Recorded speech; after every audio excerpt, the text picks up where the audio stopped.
Olá pessoal, aqui é o professor Vinícius.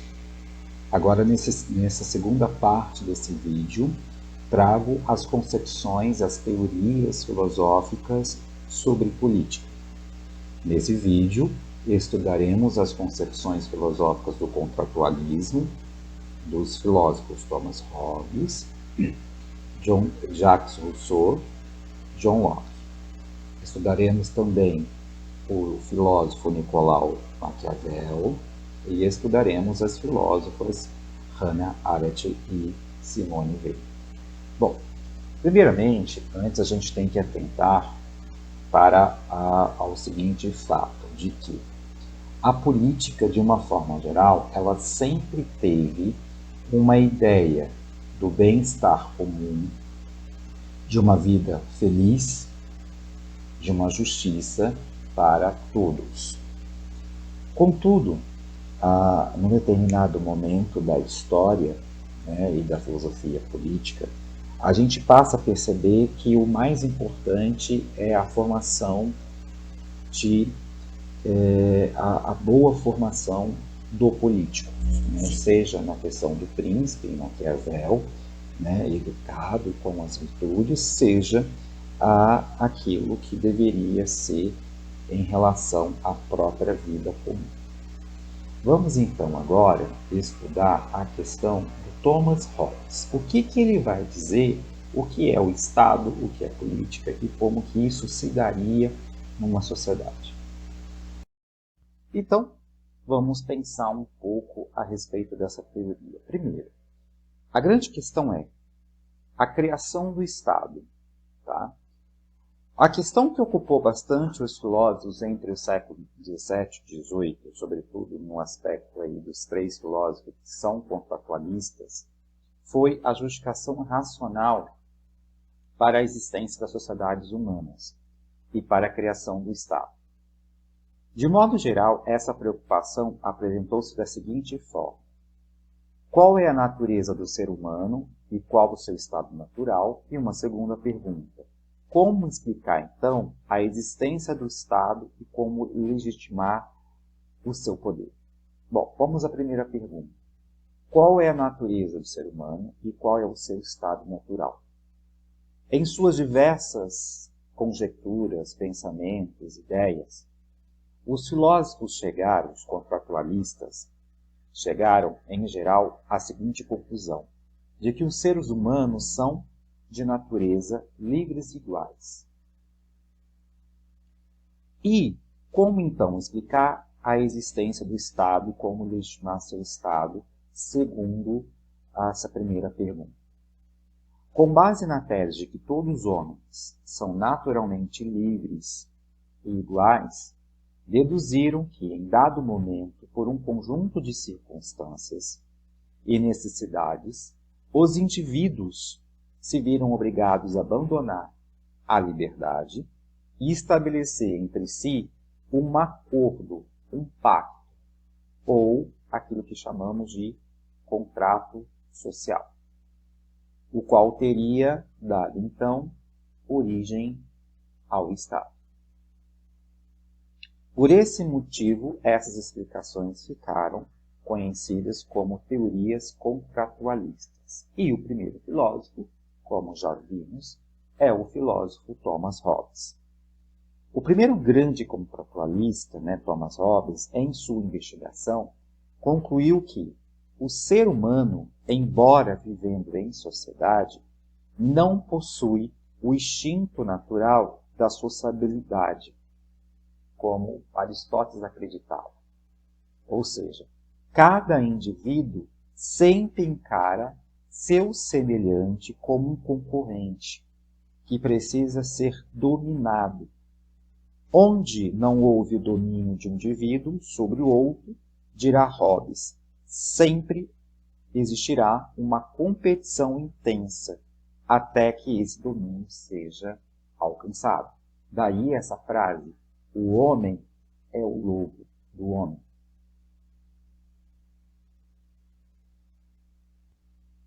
Então, a consequência óbvia dessa disputa infundável entre os seres humanos em estado de natureza foi gerar um estado de guerra e de matança permanente nas comunidades primitivas, nas comunidades tribais. Nas palavras de Hobbes, o homem é o lobo do próprio homem, na expressão latina, como está aí, homo homini lupus. Só havia uma solução para dar ao fim à brutalidade social primitiva, a criação artificial de uma sociedade política. Essa sociedade política artificial da sociedade era administrada pelo Estado. Para isso, os indivíduos tiveram que firmar um contrato entre si, um contrato social, pelo qual cada um transferia seu poder de governar a si próprio para um terceiro, o Estado, para que esse governasse a todos, impondo a ordem, a segurança e a direção à conturbada vida social. Hobbes, então, apresentou essas ideias primeiro em sua obra do Cidadão e depois na sua mais famosa obra, Leviatã. Essa obra, o nome Leviatã, refere-se a um monstro bíblico citado no livro de Jó 40-41, versículos 40-41, onde ele é descrito como um corpo que tem escudos de bronze fundido, em volta os seus dentes está o terror, o seu coração é duro como a pedra e apertado como a bigorna de ferreiro. No seu pescoço está a força e diante dele vai a fome. Não há poder sobre a terra que lhe compare, pois foi feito para não ter medo de nada. Então, nas palavras do próprio Hobbes, como ele imaginou, o estabelecimento do contrato social que deu origem ao Estado, portanto, o Leviatã, o Estado é o Leviatã, para o filósofo, a única maneira que os indivíduos tinham para instituir entre si era um poder comum, que conferia toda uma força e poder a um homem, ou uma assembleia de homens que reduziria suas diversas vontades por sua pluralidade de votos a uma só vontade. É como se cada homem dissesse a cada homem: transfiro o meu direito de governar-me a mim mesmo, a este homem que é o Estado, ou a esta assembleia de homens, com a condição de transferir a ele teu direito, autorizando de maneira semelhante todas as suas ações. Feito isso, a multidão, a civilização, unida numa só pessoa se chama Estado. E é essa geração daquele grande Leviatã, o Estado, é a que devemos dever a nossa paz e a nossa defesa. Pois graças a essa autoridade que é dada para cada indivíduo no Estado, que é conferido o uso, o tamanho do poder e da força que o terror, assim inspirado, torna capaz de conformar as vontades de todos eles. No sentido da paz em seu próprio país e da ajuda mútua contra os inimigos estrangeiros. É nele que vai consistir a essência do Estado, a qual pode ser assim definida: uma pessoa cujos atos, uma grande multidão, mediante a pactos recíprocos, uns com os outros, foi instituída para cada um como autora do modo a ele poder usar a força e os recursos de todos da maneira que considerar conveniente, para assegurar a paz e a defesa comum. Aquele que é portador desta pessoa se chama soberano, e dele se diz que possui poder soberano. Todos os restantes são súditos. Então, essa é um pouco da visão do governo de Estado, segundo o nosso filósofo Thomas Hobbes. Agora a gente vai ver a concepção de John Locke. Assim como Hobbes, o filósofo inglês John Locke também refletiu sobre a origem do poder político e a sua necessidade de congregar, de unir os seres humanos que, em estado de natureza, viviam isolados. Estado de natureza nada mais é que o nosso estado selvagem, primitivo, a nossa irracionalidade. No entanto, enquanto Hobbes imaginava um estado de natureza marcado pela violência e pela guerra de todos contra todos, Locke faz uma reflexão mais moderada, mais controlada. Ele vai se referir ao estado de natureza como um estado de natureza como uma condição na qual, pela falta de uma normatização geral, cada um seria juiz de sua própria causa, o que levaria ao surgimento de problemas nas relações entre os indivíduos. Para evitar esse problema que o Estado teria sido criado. Sua função seria nada mais do que garantir e assegurar a própria segurança dos indivíduos e dos seus direitos naturais,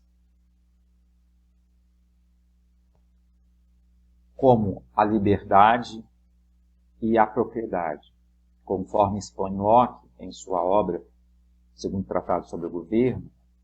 Diferentemente de Hobbes, Locke concebe a sociedade política como meio de assegurar os direitos naturais e não como resultado de uma transferência de direitos dos indivíduos para o governante.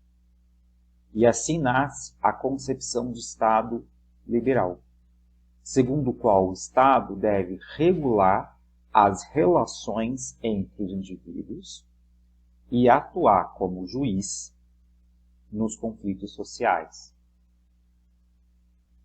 Mas o Estado deve fazer isso garantindo as liberdades e direitos individuais, tanto no que refere ao pensamento e expressão e quanto à propriedade e atividade econômica. Já Jean-Jacques Rousseau é outro pensador que formulou uma teoria contratualista, assim como Hobbes e Locke. Rousseau, na sua obra sobre a origem da desigualdade entre os homens, ele vai dizer que os valores da vida natural e ele vai glorificar os valores da vida natural e vai atacar a corrupção, a avareza e os vícios da sociedade civilizada. Ele vai exaltar a liberdade que o selvagem teria desfrutado na pureza do seu estado natural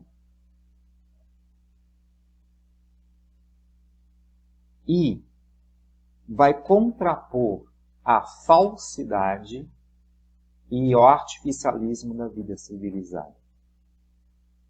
Na sua obra do contrato social, o filósofo foi mais além. Ele vai procurar investigar não só a origem do poder político e a existência ou não de uma justificativa válida para os indivíduos, originalmente livres, terem submetido sua liberdade ao poder político do Estado, mas também a condição necessária para que o poder político seja legítimo. E ele vai dizer, o homem nasceu livre e não obstante está acorrentado em toda parte. Ele julga-se senhor dos demais seres sem deixar de ser tão escravo como eles. Como se tem realizado essa mutação? Ignorando. Quem pode legitimá-la? Segundo ele, creio poder responder a essa questão.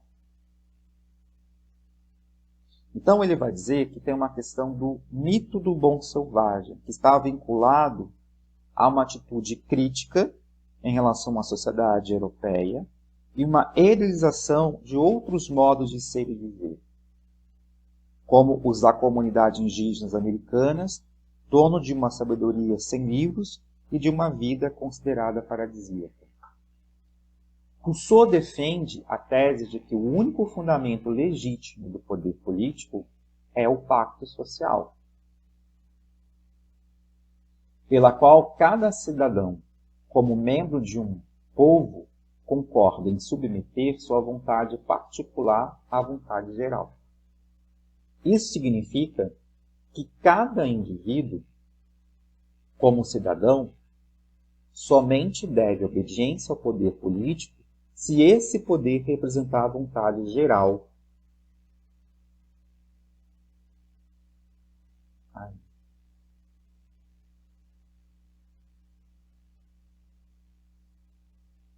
Do povo a qual pertence. O compromisso de cada cidadão é com seu povo.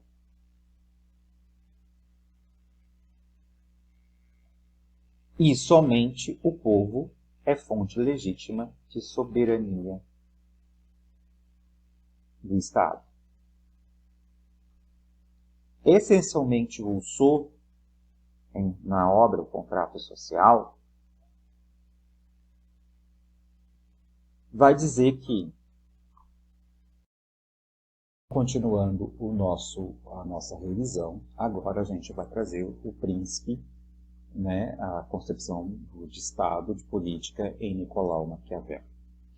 Bom, o filósofo italiano Nicolau Maquiavel é considerado o fundador do pensamento político moderno, uma vez que ele desenvolveu uma filosofia política em um quadro teórico completamente diferente do que se tinha até então. Nós vimos até agora um pensamento antigo que estava relacionado política com ética. E essa ideia ela permaneceu e acrescida com os valores cristãos. Ou seja, para ser um bom governante, seria aquele que possuísse as virtudes cristãs, bondade e tudo mais, e implementasse no exercício do poder político. Maquiavel observou, então, porém, que havia uma distância entre o ideal de política e a realidade política de sua época. Então, ele escreveu no seu livro O Príncipe.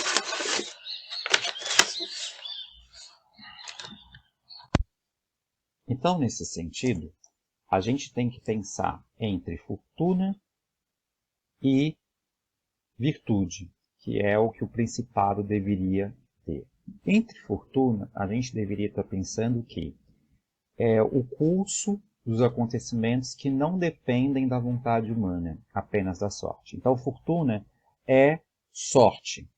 E aí ele vai escrever: aqueles que somente por sorte ou por fortuna se tornam príncipes, pouco trabalho têm para isso, mas se mantêm penosamente. Né? Você é príncipe, você adquiriu o poder meramente pela sorte.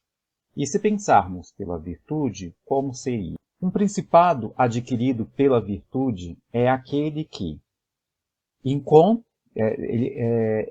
são aqueles que, por sua virtude, conquistam o principado, o faz com dificuldade, mas mantém-se facilmente. Ou seja, a virtude são aquelas qualidades e aquelas habilidades das quais o príncipe já possui pela virtude.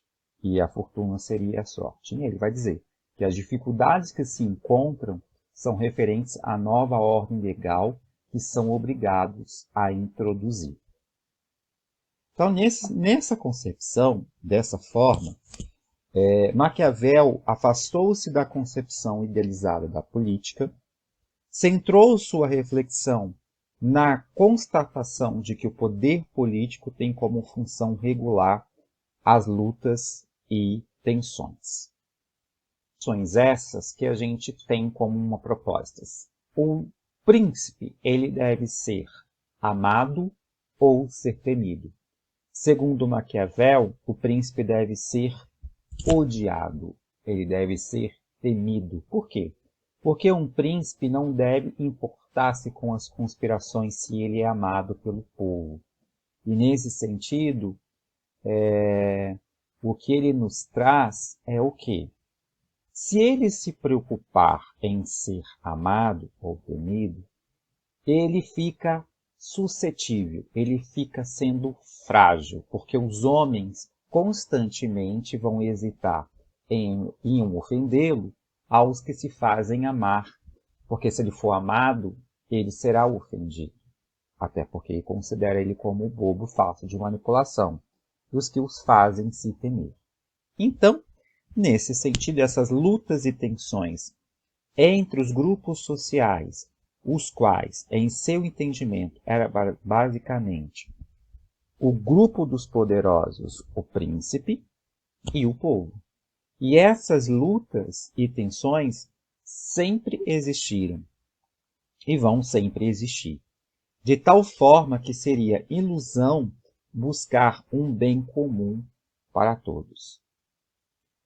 Mas, se a política não tem, então, um objetivo, o bem-estar comum, qual seria, então, o objetivo do príncipe ou do governante? Bom, a essa pergunta ele responde: o objetivo da política nada mais é do que a manutenção do poder no Estado.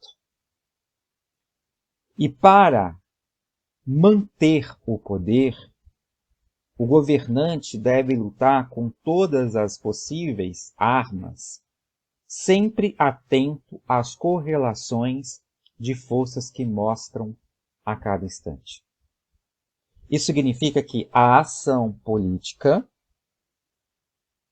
não cabe no limite do juízo moral. O governante deve fazer aquilo que, a cada momento, se mostra interessante para conservar seu poder. Não se trata, portanto, de uma decisão moral, mas sim de uma decisão que atende à lógica do poder. Então, para Maquiavel, na ação política não são os princípios morais que contam, mas os resultados. E é por isso que, segundo ele, os fins justificam os meios. Desse modo, ele vai pensar na sua obra O Príncipe. Não se pode e não deve um príncipe prudente manter a palavra empenhada, quanto tal a observância se volte contra ele e hajam desaparecido as razões que a motivaram. Nas ações de todos os homens, especialmente os príncipes, os fins é que se contam. Faz, pois, o príncipe tudo para alcançar e manter o poder. Os meios de que se valer serão sempre julgados honrosos e louvados por todos aqueles que o povo, a maioria das pessoas, atenta sempre para aquilo que parece ser e para os resultados.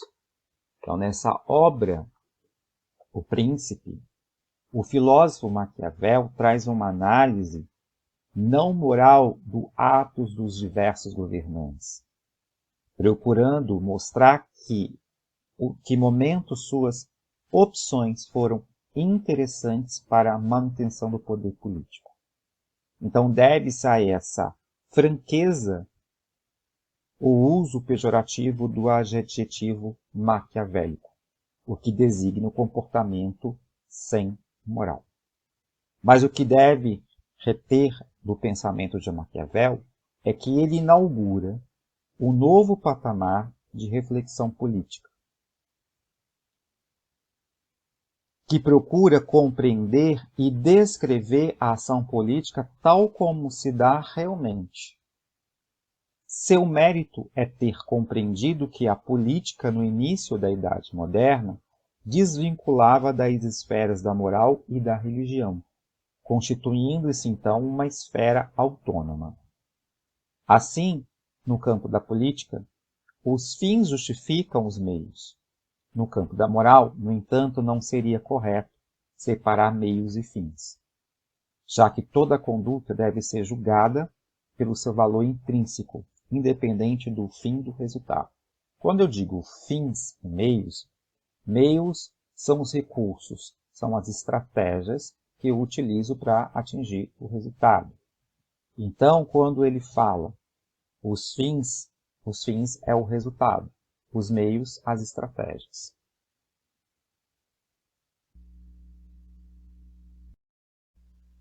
Hannah Arendt é uma grande filósofa, mas quem foi Hannah Arendt? Hannah Arendt, para compreendermos a sua filosofia política, as suas ideias, precisamos brevemente entender um pouco sobre a sua vida. Ela recebeu o nome de nascença Hannah Arendt.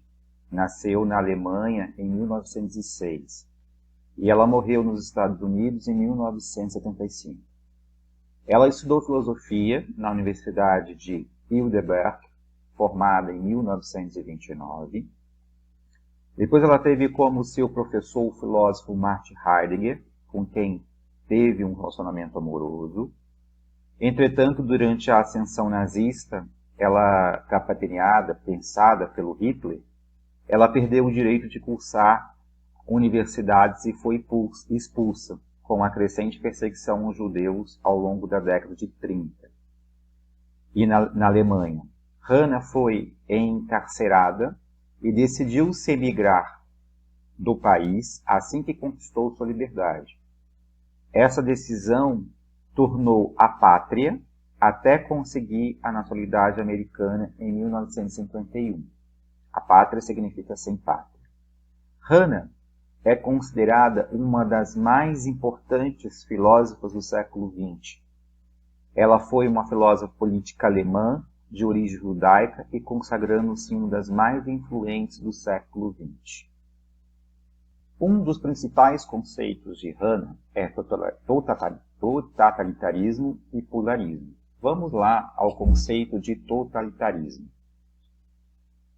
Esse ponto famoso de sua obra, Na Origem do Totalitarismo, em que ela escreve, ela busca conceituar um novo tipo de governo que na ciência política clássica não encontrava boa definição. Não sendo nem tirania, nem ditadura. O totalitarismo se caracterizava pela busca da legalidade, em uma legitimidade calcada no terror que se reinava, escolhendo não uma pessoa em si ou um grupo por si, mas sim uma ideia a ser perseguida. No caso dos nazistas, está na ideia de que os judeus, por serem gananciosos, corruptos e marxistas, deveriam ser combatidos. No caso da União Soviética, a burguesia e tudo aquilo que lembra algo burguês deveria ser combatido. É importante ter em consideração que o totalitarismo não tem apenas o uso da força em si como um elemento importante, mas também a aceitação de grande parcela da população, que transformada em massa, isto é, desprovida de qualquer possibilidade de individualidade, autonomia e independência, é obrigada a aderir ao regime. Tendo por base uma forte propaganda estatal que aliena, ou seja, as pessoas não pensam, busca então impor nas mentes as ideias do regime totalitário. O totalitarismo se coloca não a serviço do governante, mas sim de uma ideia superior, provida, originada da natureza, como a ideia de uma superação da luta de classes que deveria ocorrer, ou, na sua primazia, de raça, a importância da raça ariana que deveria ocorrer. Não são mais as pessoas, mas eventos tidos como da natureza que agora são protegidos e buscados. Na visão da Hannah, totalitarismo é o oposto de liberdade já estudado por nós. O totalitarismo é o oposto por quê? Porque busca aprisionar o principal agente da liberdade, a pessoa, o indivíduo. E como já citado, o mesmo não detém mais a capacidade de pensar criticamente sobre o seu mundo e sobre si mesmo. Torna-se, assim, uma massa sem forma, supérflua, desnecessária. Então, nega-se o aspecto mais básico da vida humana, que é a sua própria individualidade. Então, Hannah, nesse mesmo ano que ela discute sobre isso, e é o mesmo ano que assume Hitler ao poder. Ela ficou impedida, né, de ter que dar acesso à docência, como já foi dito. E em 1963, Hannah é contratada como professora da Universidade de Chicago, nos Estados Unidos, onde ensina até 67. Tá? Vamos, então, compreender um pouco do conceito de pluralismo. Esse é um conceito muito caro para a filosofia política de Hannah Arendt, porque ela defendia que a política deveria ser plural. E ela acreditava que o pluralismo era um potencial da liberdade e igualdade política, e que seria gerada entre as pessoas. E ela dizia que, em nome de interesses pessoais, muitos abdicam do pensamento crítico, engolem abusos e sorriem para quem desprezam. Abdicar de pensar também é crime. Então ela ressaltava que, para assumir a responsabilidade política, deveria estar presente pessoas adequadas e dispostas, já que ela seria responsável pelos convênios e leis que toda a sociedade deveria se submeter. E com isso, ela defendia um sistema de democracia direta ou um sistema de conselhos. Então, para Hannah Arendt, o que a gente precisa compreender é que ela abarca temas como política, autoridade, totalitarismo, educação e a condição laboral e a violência e a condição feminina. Então, esse é um pouco do pensamento da Hannah Arendt. Veremos a seguir o pensamento de Simone Weil. Agora estudaremos Simone Weil. Simone é uma das pensadoras mais corajosas e originais do século XX, e ela escreveu um artigo chamado Pela Supressão dos Partidos Políticos. E ela dizia o seguinte: um partido político é uma máquina de fabricar paixão coletiva. Um partido político é uma organização construída de modo a exercer uma pressão coletiva sobre cada um dos seres humanos que são membros deles. Para que todos os partidos, então, na concepção dela, para que todos os partidos, sem exceção, devam ser suprimidos. Enquanto organização hierárquicas, é isso que ela quer dizer, e rígidas, são por definições autoritárias e repreensivos e mostram, em sua maioria, um desrespeito absoluto pela coisa pública, pela república, além de um talento dinheiro público. Isso na concepção da Simone Weil. Então, quem é a Simone Weil? Ela nasceu em 1909, é de uma família de judeus, não praticantes. Ela formou numa das principais escolas francesas, a École Normale Supérieure, e ela passa a falar com conhecimento de causa sobre a condição operária, pois ela trabalhou em fábricas metalúrgicas de Paris, e ela partiu em 1936 para a Espanha, onde participou ao lado dos republicanos na Guerra Civil. Ela foi colaboradora em jornais ligados à resistência até 1942 e deixou a França e partiu para Nova York com seus pais. foragidos do extermínio dos nazistas. Tá? A questão da Simone Weil ela trata de um questionamento sobre a dinâmica do poder e da propaganda dos partidos, que aponta para a crescente substituição da verdade pela opinião.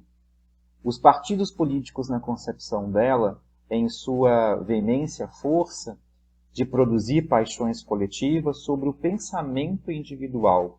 Segundo Simone, isso visariam, se não o seu próprio crescimento. E de acordo com esse texto, os partidos eles são mais inconsistentes e mais estritamente organizados, são iguais em doutrina. Segundo a Weil, vai dizer o seguinte, que ela defendia que a reflexão e a existência de um elo contínuo, né, nitidamente totalitário, isso funciona para os partidos políticos, tá?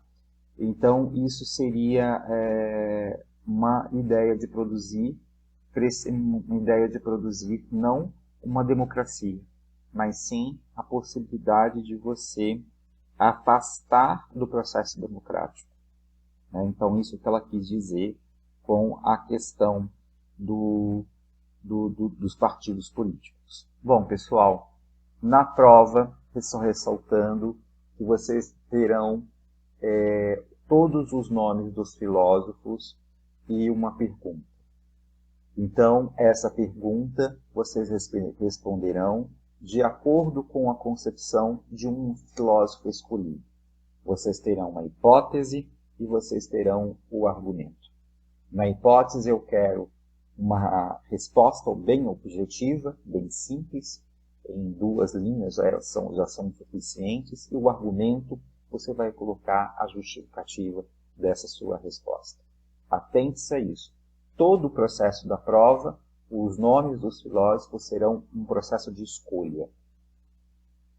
Vocês escolherão os filósofos que melhor atendem à perspectiva da sua resposta. Lembrando que é uma avaliação argumentativa, o que significa que você tem que se posicionar. Posicionar, mas não significa meramente opinião. Posicionar significa que você tem que dar fundamentação para aquilo que você pensa e pelo aquilo que você defende.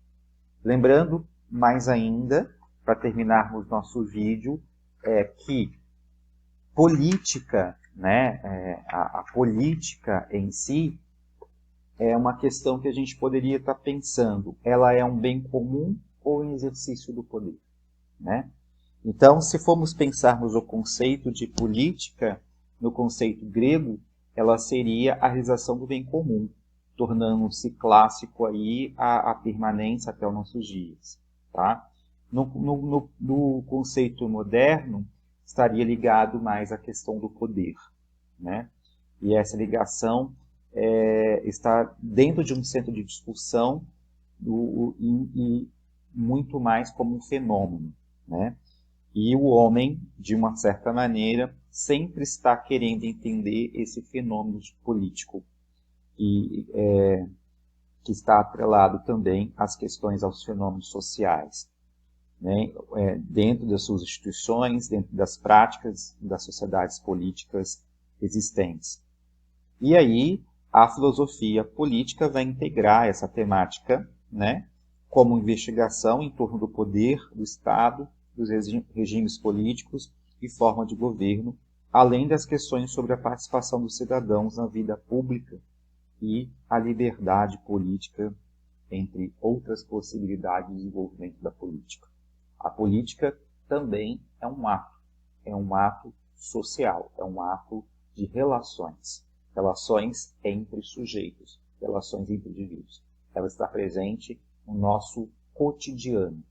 E existe a política, no caso, que é a filosofia, que é a questão do poder, do fenômeno social e das instituições sociais das instituições que emerge todo o nosso aparato.